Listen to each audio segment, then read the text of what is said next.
Dhurandhar the revenge നല്ല അടിപൊളി cinema. ഈ സിനിമ ഏറ്റവും വലിയ പ്ലസ് എന്ന് പറയുന്നത് ഇതിൻ്റെ ഫസ്റ്റ് പാർട്ട് ഇറങ്ങിയത് 2025 ഡിസംബറിലാണ്. കറക്റ്റ് 4 മാസം കഴിഞ്ഞപ്പം അവരതിൻ്റെ സെക്കൻഡ് പാർട്ട് കുറയ്ക്കുക, അങ്ങനെ അങ്ങോട്ട് വലിച്ചു നീട്ടി ഹൈപ്പ് കൊടുത്ത് അങ്ങനെ ഒട്ടും വെറുപ്പിച്ചിട്ടില്ല. ഫസ്റ്റും സെക്കൻഡ് ഇവർ ഒരുമിച്ച് തന്നെയാണ് ഷൂട്ട് ചെയ്തിട്ടുള്ളത്. ഫസ്റ്റ് സിനിമ ഏകദേശം 3.5 മണിക്കൂർ ഉണ്ടായിരുന്നു.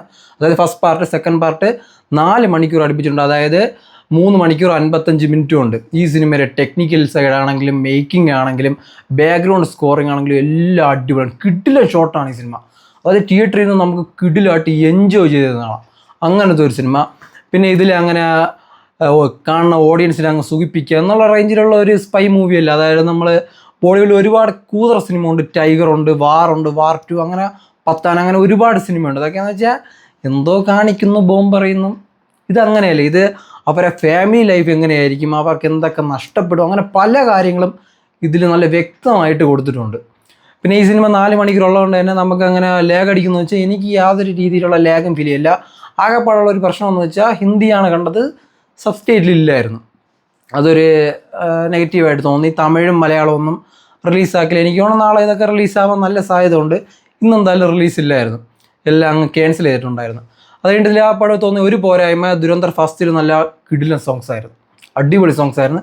സെക്കൻഡിൽ അതിനനുസരിച്ച് അങ്ങോട്ട് എറിച്ചില്ല എന്ന് ഫീൽ ചെയ്ത്.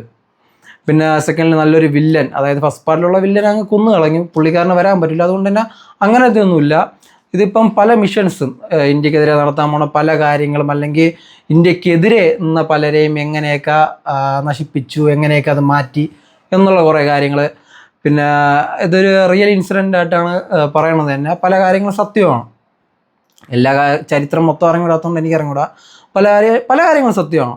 ഇതിൽ പിന്നെ നമ്മൾ നോട്ട് നിരോധിച്ചിട്ടുള്ള കുറച്ച് കാര്യങ്ങളൊക്കെ അതിനെ പറ്റിയൊക്കെ നല്ല രീതിയിൽ എക്സ്പ്ലെയിൻ ചെയ്യുന്നു. അതിൻ്റെ കാരണങ്ങൾ എന്താണ്, ഇതെല്ലാം നല്ല അടിപൊളിയായിട്ട് ഇതിലുണ്ട്. ബോളിവുഡിലുള്ള നല്ലൊരു ക്വാളിറ്റി സിനിമയാണ് ദുരന്തർ. ഞാൻ നന്നായിട്ട് എൻജോയ് ചെയ്ത്. ഈ സിനിമയുടെ മേക്കിംഗ് ആണ് എന്നെ കൂടുതൽ ഞെട്ടിച്ചത്. നല്ല കിടിലാണ്. പിന്നെ ഈ സിനിമയിൽ ആരും വെറുപ്പിച്ചിട്ടില്ല, എല്ലാവരും നല്ല ആക്ടിങ്, ഒരൊറ്റ ആൾ വെറുപ്പിച്ചിട്ടില്ല. നല്ലൊരു പ്ലസ്സാണ്. എല്ലാവർക്കും ഈ സിനിമ എൻജോയ് ചെയ്യാൻ പറ്റുമെങ്കിൽ ഫസ്റ്റ് കണ്ടിട്ട് തന്നെ പോകണതാണ് ബെറ്റർ.